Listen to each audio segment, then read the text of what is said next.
तो भगवान भोलेनाथ ने फिर कहा कि नहीं, मैंने अमर कथा सुनी है इसीलिए हम लोग।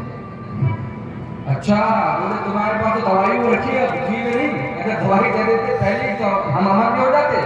तो कहने मतलब भगवान भोलेनाथ बहुत बहुत बहुत सुंदर देवता है हमारे। एक बार अपने घर से डेली जल ले जाकर अगर भगवान भोलेनाथ को चढ़ाओगे, भगवान भोलेनाथ बहुत खुश हो जाते, बहुत खुश हो जाते। एक बार क्या, एक वक्त भगवान भोलेनाथ से इतना खुश हुआ, डेली जाके भगवान भोलेनाथ को जल चढ़ाने लगा। भगवान भोलेनाथ को ले जाओ, जय हो जय हो। भोलेनाथ की 1 करोड़ कहानी है मेरे दिमाग में, मैं सुनाना चाहूँ तो रात हो जाएगी, क्योंकि वो इतने सीधे साधे भोले भाले नाथ हैं। उनका व्याख्यान करना पूरा पूरा दिन लग जाएगा और आप हंसते रहोगे, इतनी सारी कथाएं हैं। तो लेकिन कथा को हम लोग आगे बढ़ाएंगे। सती माता ने जब अपने देह का त्याग किया महाराज, शंकर भगवान भोलेनाथ बहुत गुस्सा हुए, बहुत पहले तो बहुत दुखी होकर चिल्ला चिल्ला कर रोए हैं, और रोने के बाद सती की याद में महाराज क्रोधित हो गए, अपने सर की जटा के एक थोड़े से बाल के साथ में फेंक दी। वीरभद्र जी का आगमन हो गया महाराज। कौन? बोले वीरभद्र भगवान की जय हो। कैसे वीरभद्र पता है? भगवान भोलेनाथ से 100 गुना ज्यादा शक्तिशाली भगवान, और भगवान भोलेनाथ आदेश देते हैं जाओ और दक्ष की यज्ञ को तहस नहस कर दो। इधर क्या यज्ञ चल रहा था महाराज, वीरभद्र की तो वो गति थी, सोचो इधर शंकर ने आदेश दिया, उधर ऐसा लगा कोई प्रलय आ रही है, कोई सबने कहा हमको लग रहा है कि शायद बरसात होने वाली है, इसीलिए मौसम गड़बड़ा रहा है। तो कुछ लोगों ने बोला नहीं, हमको लगता है कि ओले ओले गिरने वाले हैं, कुछ मतलब गड़बड़ा गया मौसम, इसलिए ऐसा हो रहा है। लेकिन प्रभु जी बहुत ज्ञानी था, बोला भाग लो, शंकर जी ने शक्ति भेजी महाराज, सभी मारे जाओ।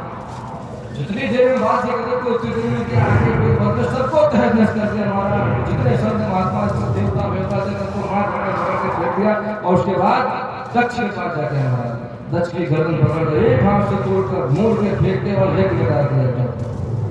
बोलिए वीरभद्र भगवान की जय हो जय हो।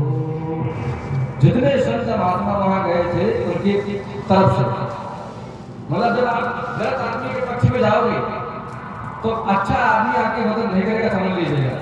वो जब वहां पे कोई बढ़िया शक्ति आएगी तो आपको भी उसी लपेटे मिलेगी। तो वहां बहुत सारे देवता थे, सबको साथ दिया वीरभद्र ने, और दक्ष का तो गर्दन ही धड़ धड़ करते यज्ञ बढ़ा दिया, यज्ञ का तहस कर दिया भगवान वीरभद्र ने। उसके बाद सभी देवताओं ने भगवान नारायण के पास गए और प्रार्थना की, हे भगवान, हे ठाकुर जी महाराज, हे भगवान विष्णु, हम पे दया कीजिए, हम पे रहम कीजिए, कृपा कर दीजिए, क्योंकि कोई ऐसी शक्ति भगवान भोलेनाथ ने भेजी है, सबका नाश पड़ दिया है, कोई वहाँ बचा नहीं है सबको, क्योंकि जिन जिनको मारा जा रहा है ये देवता है। अगर यही सब तहस नहस हो जाएंगे तो संसार कैसे चलेगा, वायु कैसे चलेगी, आंधी कैसे आएगी, बरसात कैसे होगी, सब तो वहाँ फंसे पड़े बेचारे। भगवान सब देवताओं की बात को सुनकर और देवताओं से कहते तो फिर खीर खाने गए थे वहां पे। भैया जब हम नहीं गए, भगवान भोलेनाथ का जहाँ अपमान हुआ हम नहीं गए, ब्रह्मा जी नहीं गए, तो फिर आप क्या खीर खाने गए थे वहां पे? नहीं जाना चाहिए था।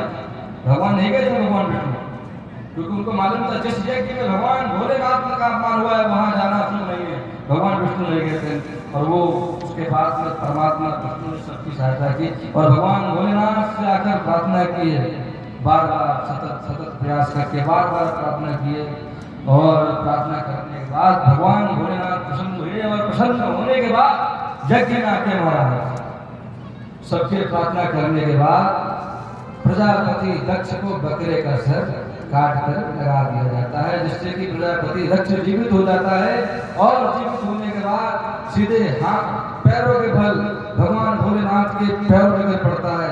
क्या बोलता है? बम बम बम।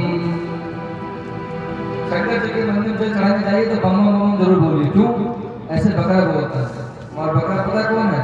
भगवान भोलेनाथ का ससुर, क्योंकि पहले तो बहुत गुस्सा दिखा रहा था, लेकिन जैसे मार पीट के छुट्टी किया, गर्दन काट के उपेड़ के फेंकी और लगाई जैसे गर्दन बकरे की, तो तुरंत प्रार्थना कर, वो तो मार लिया था, लेकिन प्रार्थना करने लगा बम बम बम बम, उस वक्त कहना चाहता था ये प्रभु मैं आपकी शरण में हूँ। इस प्रकार जब भगवान शिव के मंदिर में जाइए और जल चढ़ाएं, जो प्रार्थना करते हैं उनकी पूजा करें, तो अवश्य 4-5 बार धीरे धीरे बोलोगे, सब हंसेंगे, धीरे धीरे बोलना, ठीक बोलोगे सब जान जाएंगे क्या फिर पागल हो गया क्या, बम धीरे बम बम बम ऐसे करके।